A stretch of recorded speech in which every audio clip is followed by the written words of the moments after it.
Estimados, bienvenidos a la sexta edición de la Semana Internacional correspondiente al año 2022 y organizada por el Centro de Relaciones Internacionales de la Universidad Blas Pascal. Mi nombre es Paula Arao y formo parte del equipo. Durante esta semana, del 5 al 9 de septiembre, se realizarán charlas virtuales y on-campus en la presencia de docentes invitados de las universidades de México, de Colombia, Estados Unidos, Brasil, España, Reino Unido, entre otros países. Se proponen diversos conversatorios correspondientes a las siguientes temáticas: relaciones internacionales, comunicación, educación y deportes, gestión de empresas, recursos humanos, licenciatura en negocios digitales, internacionalización en casa, turismo y gestión ambiental. El objetivo de esto es el intercambio de experiencias internacionales, fomentando la internacionalización en casa, entendiéndola como el proceso de vinculación de aspectos internacionales y multiculturales en todos los ámbitos universitarios de la comunidad UBP.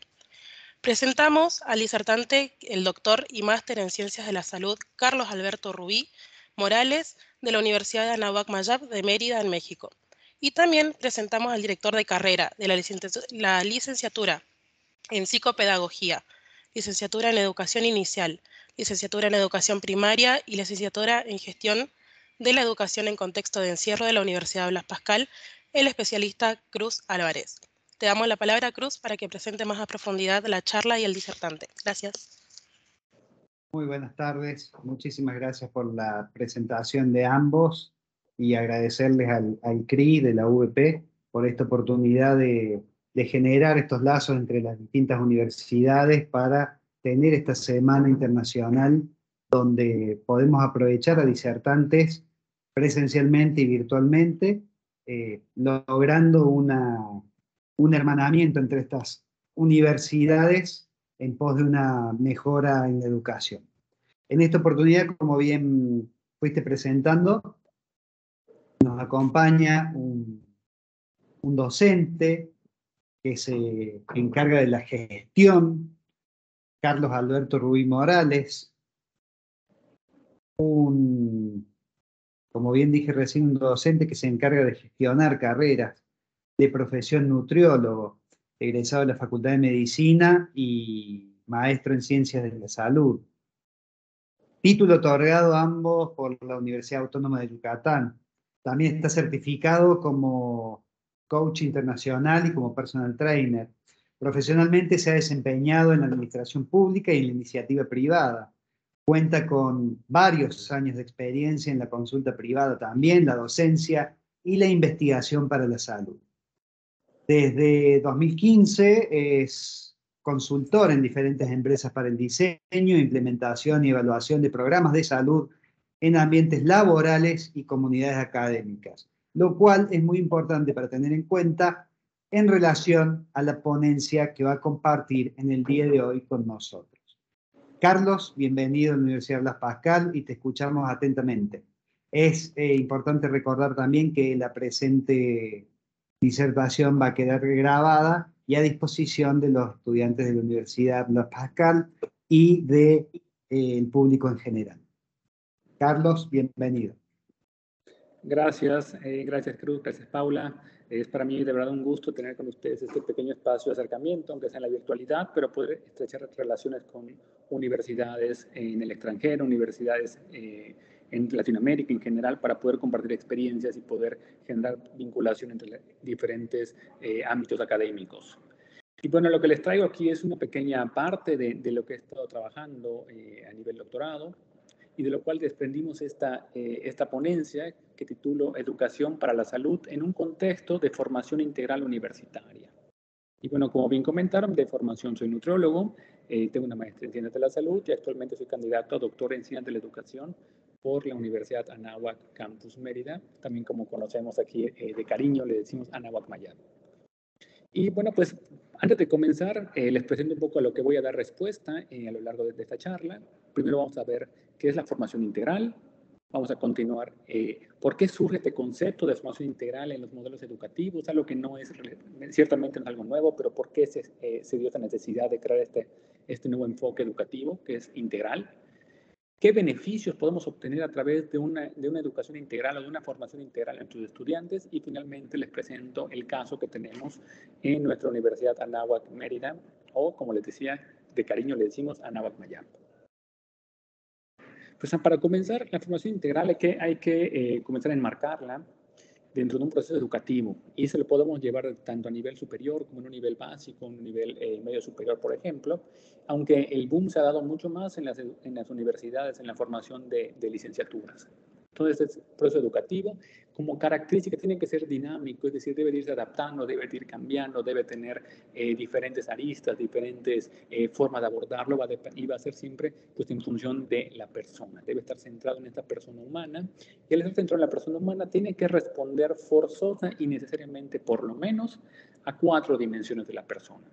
La dimensión intelectual o mental, la dimensión biológica, la dimensión social, y también le hemos sumado recientemente la dimensión espiritual. Y entonces, pues al estar centrado en la persona, y debe considerarse siempre el desarrollo pleno de todas estas esferas que tiene el ser humano. Tiene que ser igual diferente a lo técnico intelectual, es decir, que si yo estoy estudiando, por ejemplo, una licenciatura o una ingeniería, vamos a hablar de una ingeniería, pues tiene que ser algo diferente a cálculo, tiene que ser algo diferente a toda esta parte matemática de las ingenierías, tiene que ser algo que me sume. Si estoy estudiando de pronto una licenciatura en diseño o en nutrición, en medicina, tiene que ser algo que se aleje de esa parte técnica e intelectual de mi profesión y debe de sumarme a las demás esferas. Es una característica que tiene que tener la formación integral. También debe responder a las necesidades de la persona y del entorno. Por ejemplo, tomando ahorita como caso, estamos en una etapa entre pandemia, pospandemia, va a depender de cómo lo veamos. Entonces deben de responder a estas necesidades. Entonces, actualmente podemos considerar como formación integral, o hace 2 años que comenzó todo esto, debemos de meter a la formación integral también la alfabetización tecnológica, por ejemplo, para poder dar respuesta a esta necesidad de la virtualidad y de la distancia, o del manejo del estrés, de la ansiedad, por ejemplo, todas que nos fueron sucediendo durante esta pandemia. También debe de buscar el desarrollo pleno de la persona, y eso es clave. Y cuando hablo de pleno, no nada más me refiero a que toque las esferas, sino que desarrolle esas esferas, es decir, que yo sea una mejor persona en la parte social, en la parte biológica, en la parte psicológica, espiritual, intelectual. No nada más que en algún punto se aborda alguna temática, sino que verdaderamente se desarrolle plenamente las esferas de la persona. Y como punto último, la formación integral siempre debe de buscar el bien común, la colectividad, el desarrollo de la sociedad. Eso es únicamente para ir marcando un poco lo que es la formación integral.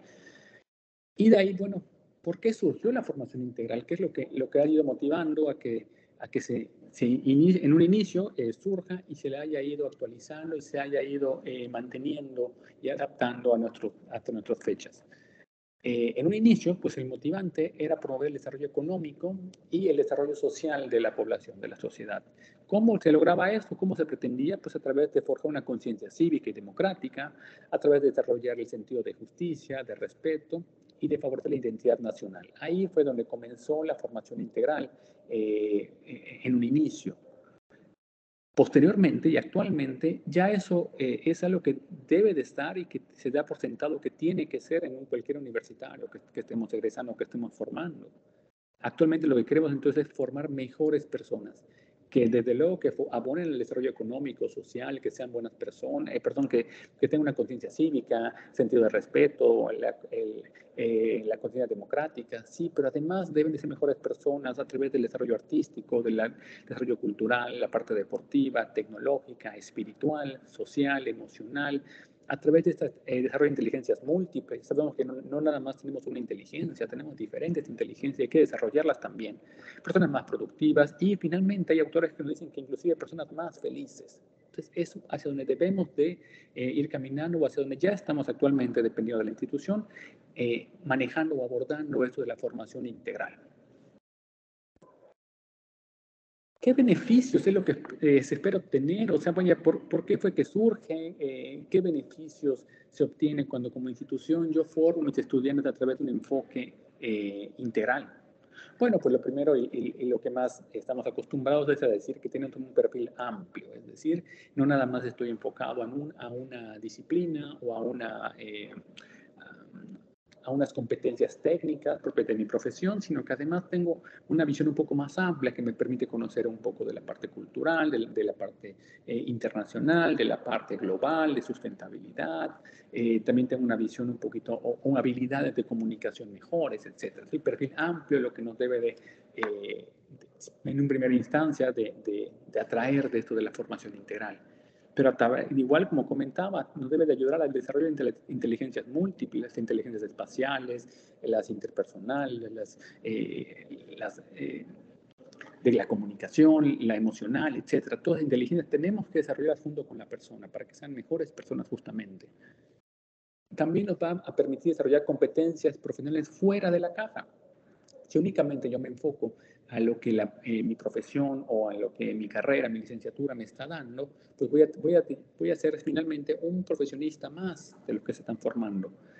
A través de la formación integral puedo tener ciertas competencias o ciertas habilidades fuera de la caja, diferentes. ¿Por qué? Porque estoy conjuntando el aporte que puedo tener desde la parte cultural, desde la parte social, emocional, etcétera, y que me va a ayudar a que lo propio de mi profesión sea diferente, sea mejor. Es lo que llamamos fuera de la caja. También le va a permitir al estudiante, y es algo valiosísimo, descubrir pasatiempos.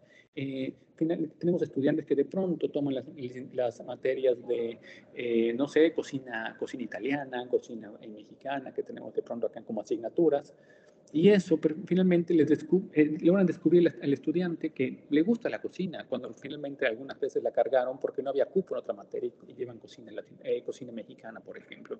Y entonces descubren que la cocina realmente es un espacio o es un momento que disfrutan, es un pasatiempo. Lo mismo nos ha pasado con estudiantes que de pronto toman como materia clínica de pádel, o clínica de tenis, o clínica de natación, que no estaba en sus intereses, pero que a través de haberla cursado descubren que es un pasatiempo o es algo que les gusta. Finalmente también va a mejorar las relaciones sociales a través de tener grupos de estudiantes o grupos de clases que no son con los que estudias tu carrera, sino que son de otras áreas, pero que están tomando esas materias adicionales o esas materias de formación integral, pues igual hace que conozcas a nuevas personas y que sea un ambiente social mucho más rico. También, finalmente, pues no podemos negar que la parte económica y del emprendimiento puede surgir a través de esta formación integral. Imagínense el caso de un estudiante que esté tomando como materia optativa, se me ocurre, no lo sé, cata de vinos, que igual puede ser una asignatura que tengamos acá, y que de pronto de ahí surge la idea de poner un negocio de vinos o de poner, o dedicarse a hacer y capacitarse como sommelier, puede ser. O sea, las oportunidades son infinitas finalmente. Y ya para terminar, igual es otro beneficio que se va obteniendo, es esa mayor responsabilidad, disciplina, una visión más amplia. ¿Por qué? Porque esta formación integral en estas nuevas materias pues hace que yo conviva con personas de diferentes carreras, de diferentes áreas, con profesores que son de otras licenciaturas, de otras escuelas, y que hace que tienen que haber mayor responsabilidad, mayor disciplina. Ya no es mi zona de confort, sino que me hace salir de ella. Y cuando hablamos de esta formación integral, pues tradicionalmente o habitualmente la gran mayoría de las universidades, y me refiero a universidades porque es mi entorno particular, pero pensemos que igual puede aplicarse esto en educación media superior o en educación básica de pronto, en educación media.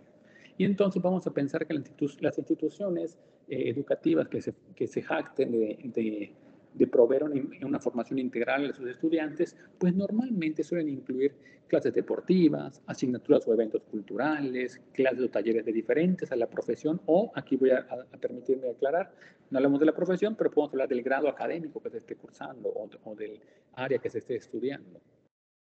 También pueden ser espacios de interacción social, como ya comentaba, pues pueden ser grupos de liderazgo, pueden ser grupos de alto rendimiento académico, de alto rendimiento deportivo, grupos como pastorales o voluntariados, todos estos son espacios finalmente de interacción social. También hablamos de la parte del acompañamiento emocional y o espiritual que se puede ya conocer en diferentes instituciones como el departamento psicopedagógico, el departamento de consejería, el departamento de tutorías, por ejemplo. Son diferentes formas de llamarle a esta parte del acompañamiento emocional y o espiritual que puede haber y también académico. No hay que perderlo de vista. También se puede abordar a través de la alfabetización tecnológica, a través de clases, talleres o asignaturas orientadas a las tecnologías de la información. Campañas de promoción de la salud, pues suele ser igual algo de lo que van sumando a su modelo educativo las instituciones de formación que dan formación integral, campañas de promoción de la salud o algún tipo de iniciativas que estén promoviendo este ambiente un poco más saludable. También se puede impulsar el emprendimiento o a la generación de nuevos productos, de nuevos servicios, a la parte de los negocios, de la parte económica también. Y pues tenemos igual la enseñanza en otro idioma o la enseñanza del propio idioma. Generalmente hablamos de idiomas pues, extranjeros, evidentemente, y ya sea que se impartan clases en un segundo idioma o en un tercer idioma o que se enseñen estos idiomas también. Es algo de lo que normalmente tenemos en las instituciones que pues ofrezcan una formación integral. Y esto me permite a mí pues ya ir aterrizando a lo que es el caso que les vengo a presentar. Les voy a presentar un poco de lo que se desprende de mi tesis doctoral, en la cual, pues bueno, terminamos trabajando sobre la educación para la salud, pero no ese era el motivo inicial del proyecto, pero bueno, ahora se les voy a platicar un poco más cómo es que llegamos a la educación para la salud. Entonces, en nuestra universidad, Anáhuac Mérida, que pertenece a la red de universidades Anáhuac y al mismo tiempo a la red internacional del colegio del Regnum Christi, pues tenemos un modelo educativo que tiene en el centro de todo tenemos a la persona y entonces tiene que darse una formación integral y de liderazgo de acción positiva. Que ahorita vamos a platicar un poquito de qué es esto de liderazgo de acción positiva y por qué es que es importante en este estudio de caso que tenemos. También debe de permitirnos desarrollar a la persona y la sociedad. Y finalmente, todo debe estar siempre marcado a través de los valores del humanismo cristiano, es lo que nos caracteriza como institución. Es parte de nuestro ADN. Y entonces aquí no me voy a detener en este modelo educativo únicamente para que conozcan más o menos cómo es nuestro modelo educativo y por qué es que estamos caminando hacia esta actualización de nuestra formación integral. Tenemos el bloque profesional, que es para cualquier carrera, propiamente lo que es lo técnico de las licenciaturas. Tenemos un bloque interdisciplinario que va a tener materias obligatorias y electivas y que vamos a poder tomar materias de otras divisiones o de otras áreas del saber. Y el bloque Anáhuac, que es propiamente de nosotros y es la formación humana y con asignaturas de corte humanista. Es básicamente como nos vamos englobando. Y entonces, ¿qué es lo que sucede? Que esta formación integral nosotros la impartimos a través de clases y talleres electivos, asignaturas de liderazgo, de humanidades, los grupos propiamente de liderazgo y de alto rendimiento. Tenemos 30 licenciaturas, 12 posgrados. Bueno, en la oferta educativa es lo que nos permite ir abonando a la esfera intelectual y profesional. Y tenemos igual programas de acompañamiento, de mentorías, un programa Universidad Saludable, que es de donde yo desprendo toda la idea, que me tocó encabezarla durante varios años. Y bueno, otra forma. Eso es lo que nosotros como universidad creíamos que ya teníamos toda nuestra formación integral perfectamente cubierta y que respondía a nuestro deber ser, a nuestra esencia. Que en los estatutos de nuestra universidad pues, se dice que la formación integral debe de poder permitir elevar la condición humana y social de los hombres y mujeres de México mediante este modelo de formación integral. Y nuestra misión nos decía, o nos dice más bien, que debemos de contribuir a la formación integral de líderes de acción positiva y promover institucionalmente el desarrollo de la persona y de la sociedad. Eso es lo que nos decía. Y entonces yo, pues bueno, ¿qué es lo que pasa? Me van a preguntar ahorita, Carlos, ¿qué tiene que ver todo esto de formación integral con la educación para la salud? Y pues, bueno, llegamos a eso justamente porque pues corría el año 2020, en plena pandemia, estábamos todos a distancia, trabajando en home office y pues bueno, me matriculo al doctorado y eso es lo que sucede. Me matriculo al doctorado, comienzo a estudiar el doctorado en Ciencias de la Educación y me toca comenzar a hacer la tesis. Y entonces, pues naturalmente, si es un doctorado en Ciencias de la Educación y yo trabajo en una institución educativa, pues era muy, muy fácil pues tomar mi propio centro de trabajo como escenario de acción para poder pues trabajar en la tesis. Y entonces, pues comienzo me centro en ese momento en lo que era el perfil de egreso de nuestros estudiantes, porque teníamos que formar líderes de acción positiva y eso es lo que a mí me generaba bastante curiosidad, saber, bueno, ¿cómo logramos? ¿Qué está pasando? ¿Cuál es el proceso? ¿Cómo es que formamos a estos líderes?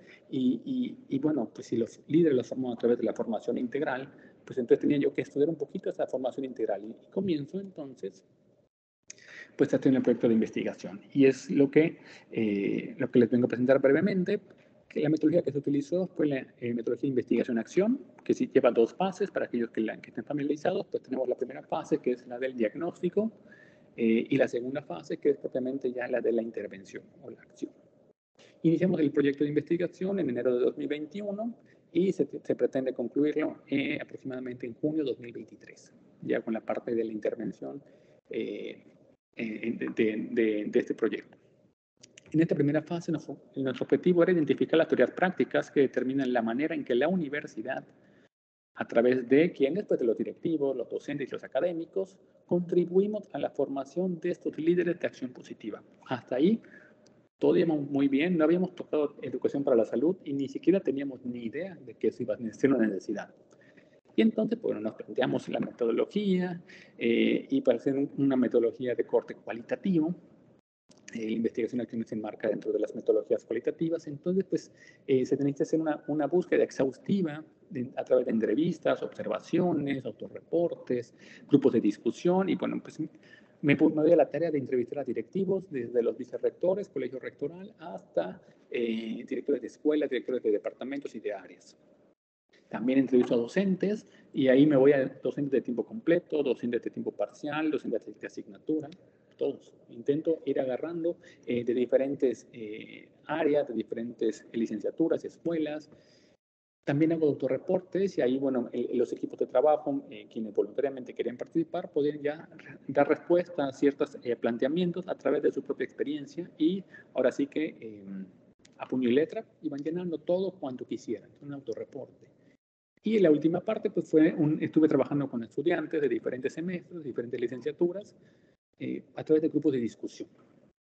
Entonces yo lo que estaba buscando en este momento era pues conocer las opiniones, las percepciones, las anécdotas, las explicaciones de qué es lo que está sucediendo en este proceso de formación integral y en qué momento es que verdaderamente logramos formar al líder de acción positiva. Eso es lo que yo tenía en ese momento en la cabeza. ¿Okay? Y quería saber qué está pasando y por qué está pasando esta formación, este proceso educativo.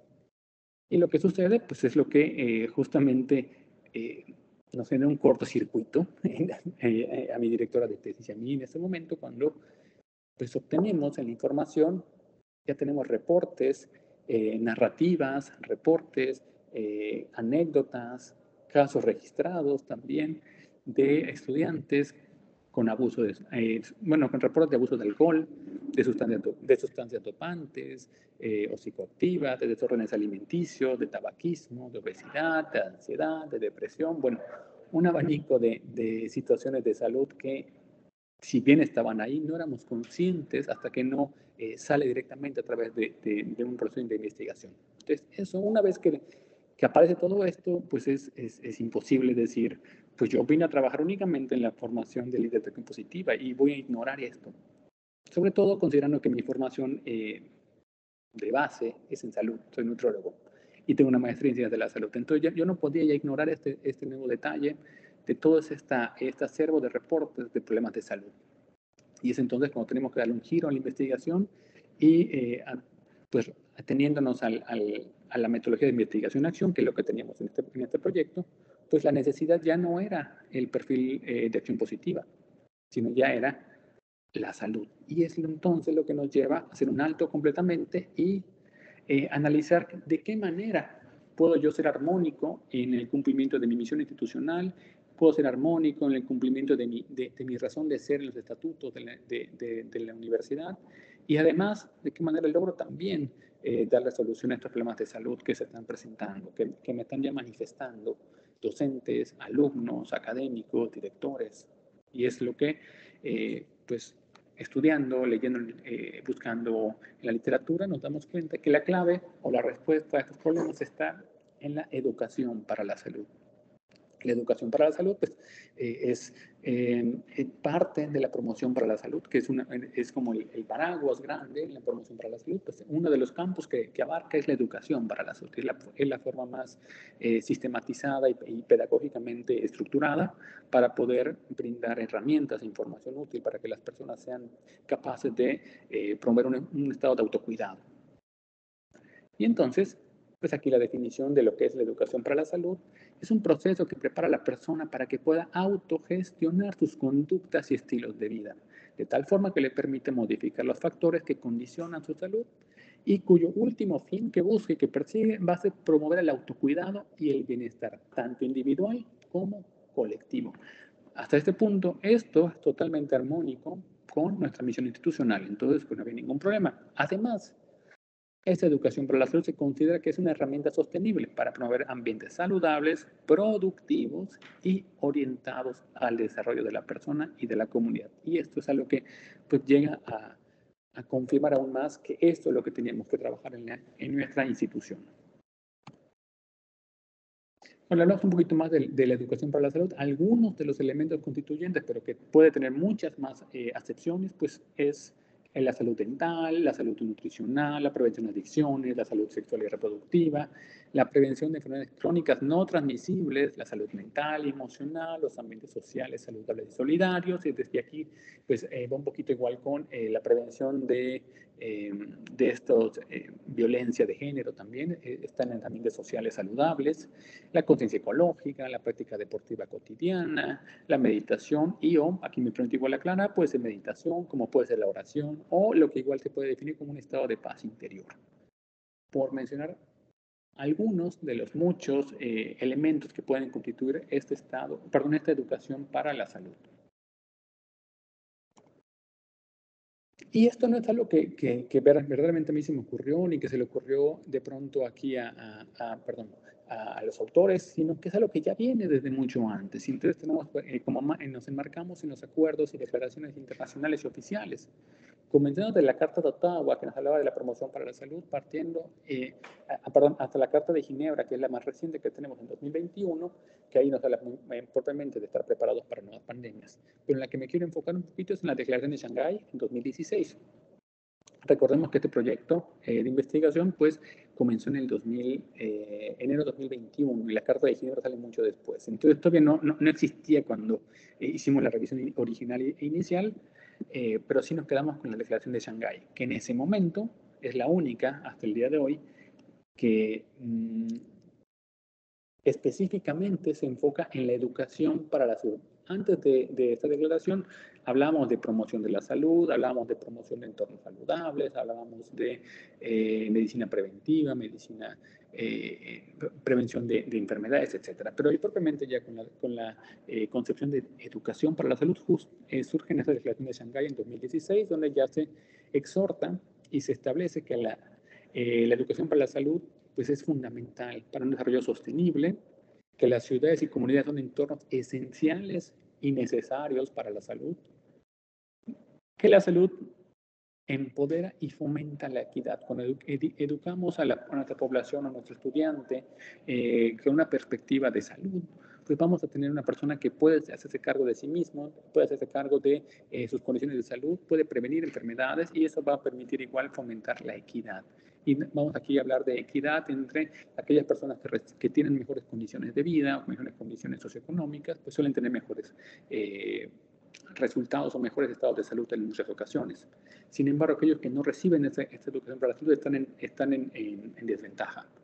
Al formar a todos nuestros estudiantes o hacerlo más normativo, esta educación para la salud, se fomenta la equidad, al tener mejores oportunidades de desarrollo.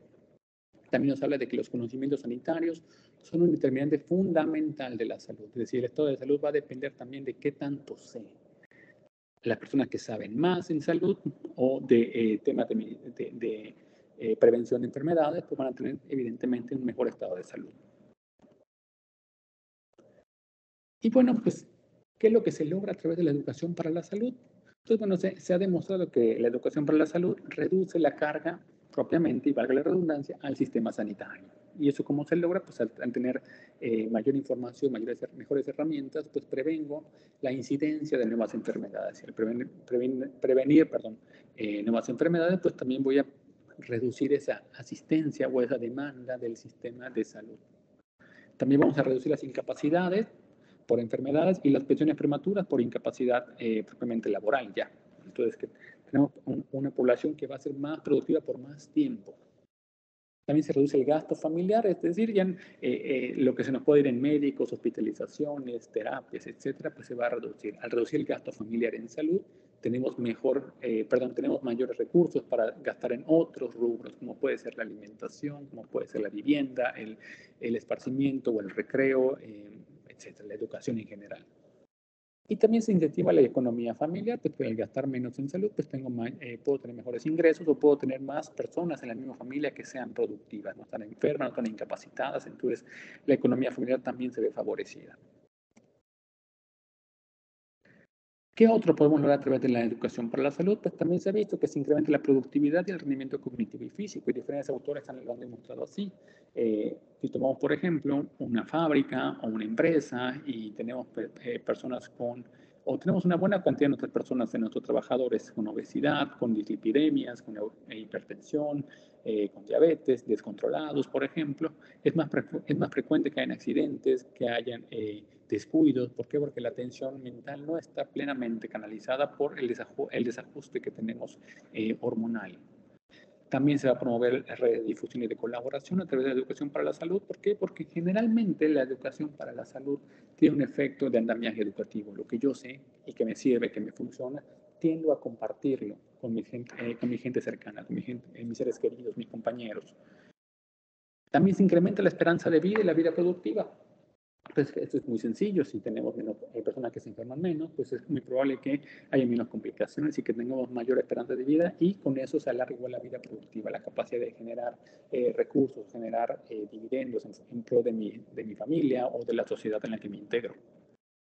También se favorece la satisfacción y la felicidad. ¿Por qué? Porque el hecho de no tener que preocuparme por la salud, el hecho de no tener que pasar por esos duelos cada vez que una persona tiene un diagnóstico de alguna enfermedad crónica, pues se considera que ha perdido algo y tiene que pasar un proceso de duelo, y eso les preocupa. Y si además tenemos que enfocarnos en la parte económica, de cómo voy a costear mi tratamiento o de cómo voy a poder estar en mi trabajo o cómo voy a cuidar la parte laboral, entonces es una carga de estrés que también pues, no va a ayudar al estado de la persona.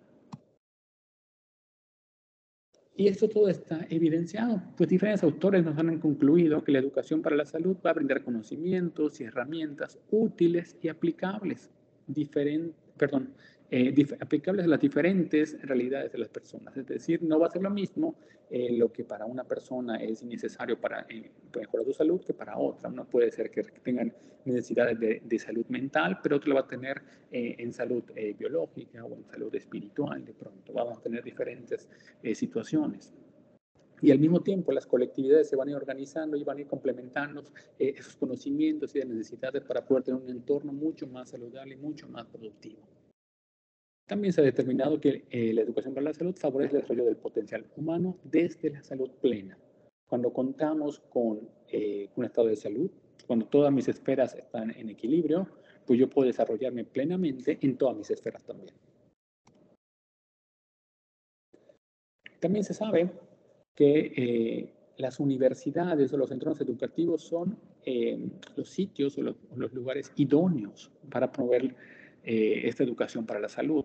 Aquí nos dicen, por ejemplo, que la promoción de hábitos de alimentación y estilos de vida saludables son útiles para el desarrollo de habilidades relacionadas con el autocuidado de la salud en aquellos universitarios. Entonces, ese es el momento para poder formar al estudiante, para poder evitarle situaciones de salud o de enfermedad a largo plazo que vayan a condicionar su capacidad de desarrollarse en la parte laboral, en la parte productiva, en la parte económica, a ellos y a los que, a su entorno, a su familia, a sus descendientes en un momento dado. También nos permite ser más productivos en la vida laboral e influir en promover un ambiente más saludable. Recordemos que la educación para la salud tiene ese componente de generar un eco o un halo y de estar compartiendo. Entonces, en la medida en la que una persona o varias personas en un grupo vayan teniendo esta formación, se va generando un efecto de eco y finalmente pues vamos a tener un entorno mucho más saludable y más productivo.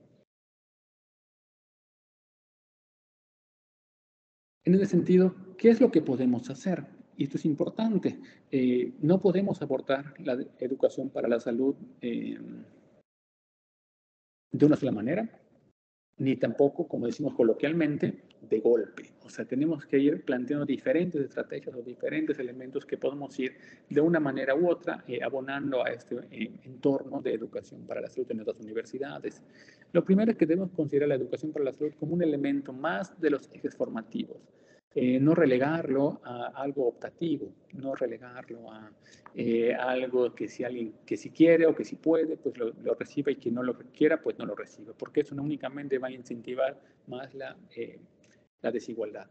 Aquellos que sí lo recibieron van a tener mejores condiciones, y aquellos que dicen que no, pues van a tener otras condiciones menos favorables. Entonces tendría que ser algo que sea más normativo. Se sugiere que hay una inclusión transversal, es decir, no limitar esta educación para la salud a algunos talleres o clases que sean aisladas. Nuevamente, que únicamente el estudiante que la carga o que la lleva va a poder tener esa información, sino que sea algo que sea más transversal y que se pueda apreciar en los diferentes estadios de su estancia universitaria.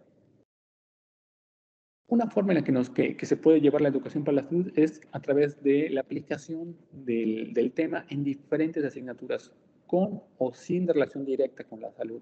Podemos hablar de educación para la salud inclusive en las clases de cálculo, en las clases de diseño, en las clases de cualquier otra materia. Únicamente se requiere, eso sí, creatividad y mucha imaginación, pero esa es la idea, que los conceptos, las problemáticas que vayamos teniendo, que el profesor vaya o que quiera ilustrar en sus alumnos, darle ese matiz que involucra un poco a la salud, porque la salud es algo que nos tiene que interesar a todos, no nada más a los que estudiamos la de la salud, o no nada más a los directivos. Todos tenemos un estado de salud que debemos de cuidar y que debemos de promover. Entonces, eso es lo que debe de aplicar en todas las licenciaturas, en todas las divisiones del conocimiento. Si es necesario, es importante igual redefinir el perfil de ingreso o la promesa de venta, la misión institucional, etcétera, y complementarlo. La educación para la salud nunca va a estar peleado con ningún otro tema que tenemos en nuestra esencia como instituciones, sino que siempre van a llegar para sumar. Repito, la salud es algo que nos debe interesar a todos. Para que eso igual tenga un buen impacto, debe de haber congruencia institucional. Es decir, de pronto sonaría descabellado que yo tenga campañas de publicidad en el campus por la práctica deportiva, pero cuando el alumno quiere utilizar las instalaciones deportivas, pues se le ponen muchas trabas, o no es posible que las utilice, o que de pronto hagamos una campaña en la cual se fomente el consumo de alimentos de baja densidad calórica o de agua, pero en todo el campo no tenemos garrafones o servicio de agua potable para que puedan consumir, o la oferta de alimentos es muy limitada, o no es la que yo recomiendo. Entonces tiene que haber una congruencia institucional. Es indispensable sensibilizar y capacitar a los profesores. Estamos convencidos, y yo les puedo hablar de mi experiencia en ambos lados, tanto frente a los alumnos como profesor, pero también como administrativo y directivo. Entonces tenemos que capacitar a los profesores. Ellos son finalmente quienes tienen el primer contacto y quienes tienen la mayor capacidad para generar este mensaje. Son quienes pueden realmente tocar al alumno, son quienes pueden realmente llegarle al alumno. Entonces tenemos que sensibilizarlos primero y posteriormente capacitarlos. Si únicamente me voy a la capacitación, seguramente que no va a ser muy exitosa mi intervención. Si el profesor no está sensible a la importancia de esta educación para la salud, a la importancia de que todos estemos en el mismo barco, a la importancia de que la salud es algo que nos compete a todos, y que inclusive yo, profesor, puedo tener un problema de salud, y una vez que ya lo sé, pues ya puedo abordarlo mejor. Pero si únicamente nos saltamos la sensibilización, pasamos a la capacitación, y yo quiero que el profesor lo replique en el salón de clase, en la aula de clase, no va a haber una congruencia finalmente, porque no tenemos un profesor que esté sensibilizado y que está apropiándose de esa causa también. Otra forma en la que podemos llegar es organizar semanas de salud, campañas de marketing institucional, o generar de pronto instancias o iniciativas que apoyan a la promoción de la salud, a la lactancia materna, a la alimentación saludable, zonas libres de humo, zonas libres de azúcares, carreras universitarias, a carreras me refiero de deportivas, competencias, equipos deportivos, retos, digo, son iniciativas aisladas, pero que si se integran dentro de un ecosistema de educación para la salud o de promoción de la salud en una universidad, pueden ser un elemento más que nos ayude a reforzar este mensaje. También podemos reforzar operativos antidoping si es que ya los implementamos, y si no los implementamos, es buen momento de empezar a pensar que estos operativos antidoping pueden ser una forma importante de disuadir al estudiante del consumo. Aquí no me quiero referir a que hagamos una cacería de brujas. Finalmente, hay que considerar que en la situación actual en la que estamos, pues es posible que muchos de nuestros estudiantes hayan caído en el consumo de sustancias y no necesariamente hayan sido por causa o por decisión propia, sino hayan sido víctimas del entorno. Un aislamiento en el que hemos estado por la pandemia, una situación de estrés, de ansiedad, pérdidas familiares inclusive, pérdidas económicas en la familia, situaciones que de alguna manera pues van generando las condiciones idóneas para de pronto caer en esa situación. Entonces aquí yo me permito sí, invitarles a que esos operativos antidoping no se vean como una cacería, sino como una forma de disuadir al estudiante y de darle atención oportuna. Así como poner al servicio de los estudiantes, servicios de salud, de consulta nutricional, de atención psicológica, de acompañamiento, etc. Digo, son cosas que en muchos casos ya las tenemos en nuestras instituciones afortunadamente. Pero el punto más importante, evitar aislar esta iniciativa. Esta iniciativa no debe de estar aislada, debe estar nuevamente integrada institucionalmente. Algunos estudios, algunos autores nos dicen que para que una campaña o una iniciativa en una institución tenga eco, tenga éxito, se requiere que haya una buena comunicación institucional, una buena campaña de promoción, que haya transversalidad y que haya congruencia. Es decir, los tres elementos que hemos platicado en este rato. Si no están los tres, no va a haber éxito. Y hay diferentes casos donde se ha analizado que la falta de uno de estos elementos no permite que sea una iniciativa exitosa. Y bueno, ya casi para ir cerrando, ¿qué estamos haciendo nosotros en nuestra universidad? Bueno, a partir de esto que hemos encontrado, pues nos obligó a redefinir el perfil de líderes de acción positiva y sumar esta cualidad de que deben ser personas que se puedan preocupar por su bienestar físico y también por el de su comunidad, su contexto, la sociedad en la que se integran. También tenemos la capacitación de profesores para incluir de manera transversal en todas las materias esta educación para la salud. Tenemos igualmente que reforzar campañas de marketing en salud en toda la universidad. Jair, no nada más dejarlo como algo aislado. Teníamos nada más la campaña de prevención de tabaquismo, de entornos seguros para prevenir la violencia de género. Estaban un poco aisladas y eran eventuales. Tuvimos que reforzarlas y que sean más permanentes y constantes. Los diferentes temas, desde el control de peso, la alimentación, el consumo de agua, etcétera. Diferentes iniciativas que hemos tenido que estar bombardeando constantemente. También se ha reforzado la aplicación de pruebas antidoping. Se tuvo que aumentar y vigilar estrechamente las instalaciones y campos deportivos, porque pues finalmente, como les comentaba, no puedo yo estar incentivando a mis estudiantes a que sean más físicamente activos si no les doy las instalaciones adecuadas. Los estudiantes universitarios pasan pues, prácticamente todo el día en una universidad, entonces hay que darles esas condiciones que les permitan llevar una vida más saludable. Tenemos igual que sumar opciones de alimentos saludables, que va muy de la mano con el punto anterior. Si vamos a estar acá en una universidad permanentemente insertos o una buena parte del día, pues tienen que tener opciones más saludables de alimentos, de agua simple, etc. En cuanto a las aulas de clase, se pide que los profesores incentiven el dinamismo en las clases, que hayan más movimientos, que pasen, no digo que estén toda la clase, ahora sí que de pie o en movimiento, pero sí que sea un poco más frecuente, que se levanten, que tengan actividades fuera del aula de clase, que se incentive este movimiento. También se ha reforzado la señalética informativa en todo el campus para poder dar más promoción y que haya una mayor congruencia y haya un mensaje que sea más inequívoco, de que lo que estamos buscando justamente es el bienestar de nuestros estudiantes y esta educación para la salud que trascienda, que no se quede como una sola iniciativa, sino que sea una parte ya de nuestra sello de formación integral, que nos involucremos en esta educación para la salud de nuestros estudiantes. Finalmente, pues igual tenemos el reconocimiento de la importancia de la atención en la salud mental. No sé cómo sea en su situación particular, pero en muchas partes, en México sobre todo, pues es a lo que me puedo referir ampliamente, el tema de la salud mental sigue siendo un tema un poco tabú, un tema que se evita, un tema que se censura. Entonces, al censurar, pues no validamos que lo que está pasando con la persona que tiene un problema de salud mental sea real, y eso en lugar de ayudarle, le genera más ansiedad. Y entonces hay que reconocer públicamente la importancia de la atención y de la salud mental.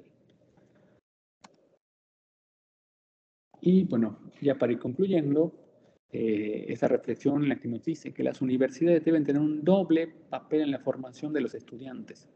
Por un lado, tienen que brindar educación académica y técnica propia del desarrollo laboral futuro de esa persona, para la licenciatura que han elegido.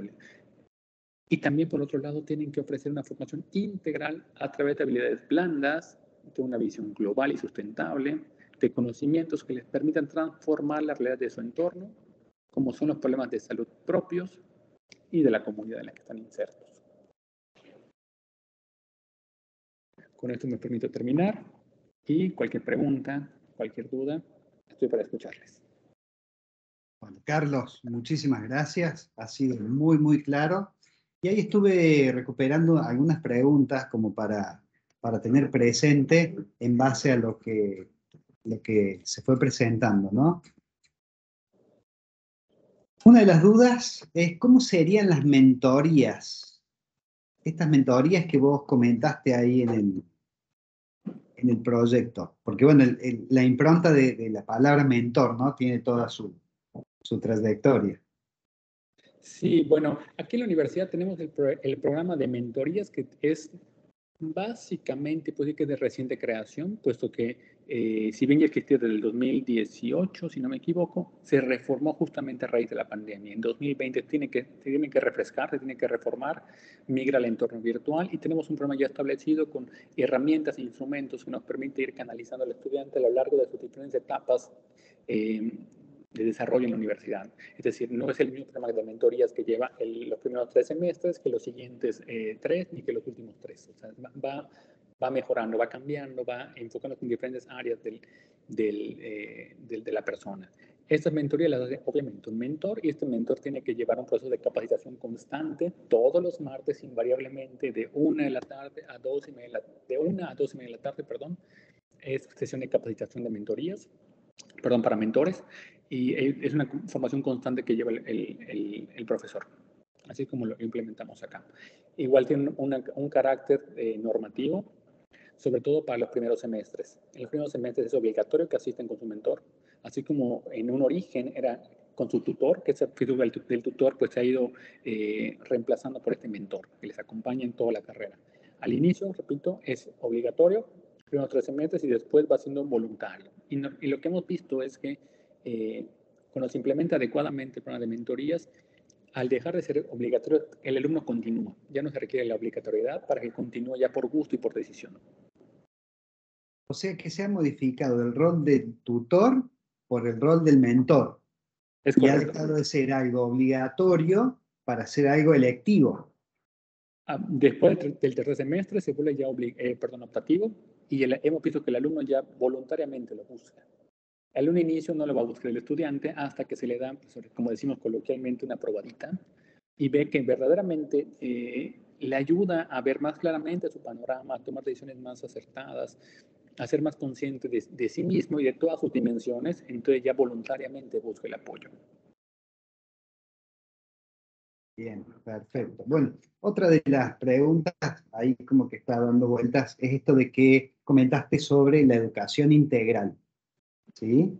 La educación integral desde el punto de vista tomado de la salud, de lo académico, ¿desde qué punto de vista, Carlos? Ok, la educación integral, la formación integral como la hemos conceptualizado, debe de responder a las necesidades de la persona humana. Y cuando hablamos de la persona humana es un concepto que tenemos muy, muy claro aquí en la universidad, por nuestra, bueno, evidentemente por nuestra inspiración del humanismo cristiano. La persona humana tiene 5 dimensiones. Tenemos la dimensión intelectual, la dimensión física, la social, la psicológica emocional y la espiritual. Entonces, cuando hablamos de una formación integral, debemos de poder desarrollar en esa persona humana sus 5 dimensiones a través no nada más de lo intelectual o técnico que vienen a la universidad por un grado académico, por una carrera, por una licenciatura, sino que debemos de formar verdaderamente mejores personas con egreso, mejores personas en la parte social, en la parte emocional, personas que sean más conscientes de sus emociones y puedan igual transmitirlas y en un momento dado igual modularlas, personas que sean capaces de ser empáticos con el prójimo en la parte social, en la parte sensible también, personas que sean capaces también de mejorar las condiciones de vida de su entorno, a través, pues aquí sí hay que ser muy claros, a través igual de la generación de recursos económicos, de la parte probablemente económica y laboral, también es importante que se desarrolle, y es básicamente como concebimos nosotros a la formación o la educación integral. Muy bien, gracias. Otra, ahí yo te voy a compartir ahora un concepto que me quedó a mí dando vueltas, ¿no? En esto de que vos planteabas de la educación para la salud,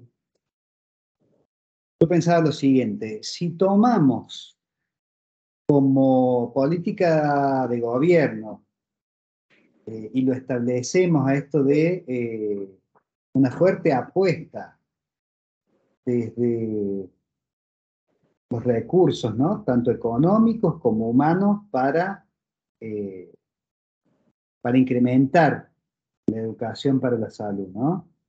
Eh, en un futuro no tan lejano evitaríamos gastos en la salud pública. Desde esta perspectiva que vos estás comentando, ¿no?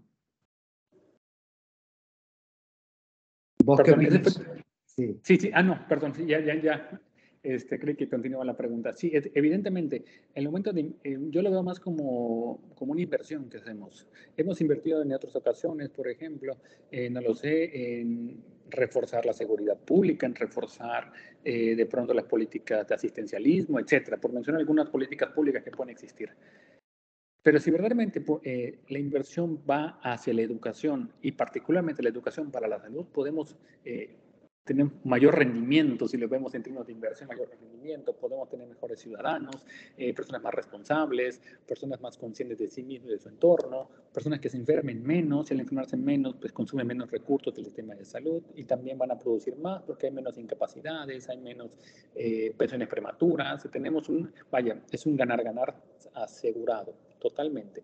Si ya de por sí invertir en educación es un ganar-ganar asegurado, invertir en educación para la salud lo es aún más. Podemos tener un sistema de salud mucho más robusto. Y como ejemplo, como ejemplo, a veces me gusta citar al sistema de salud canadiense, en donde ahí la remuneración que obtienen los médicos es variable. ¿Y variable en qué función de qué? En función de qué tanto se enferma el entorno donde está ese médico que está contratado por el gobierno.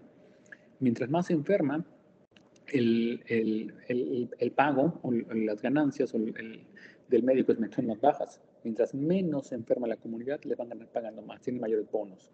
¿Y eso por qué? Porque, bueno, se invierte en que el papel del médico también tenga que ver con la parte de prevención, de educación. Entonces, si bien eso está aplicado en un entorno diferente, clínico, en la consulta, como igual brindar esta parte de educación. Cuando lo establecemos en un ambiente netamente educativo, como es una universidad, pues vaya, los beneficios no nada más de ese paciente, sino que son igual de su familia, de sus clientes, de sus compañeros de clase, etcétera. Se genera un mayor eco. Bien, gracias. Ahí me llegó una pregunta por privado de Leticia. Dice, ¿cómo logramos la integración institucional? Siendo que vos comentabas recién, son 7.000 y pico de estudiantes con muchas carreras. ¿Cómo se logra esa integración institucional? Bueno, en nuestra experiencia, la única manera... ¿Perdón? En un mismo proyecto, ¿no? Que tiene que ver con esto del cuidado de la salud.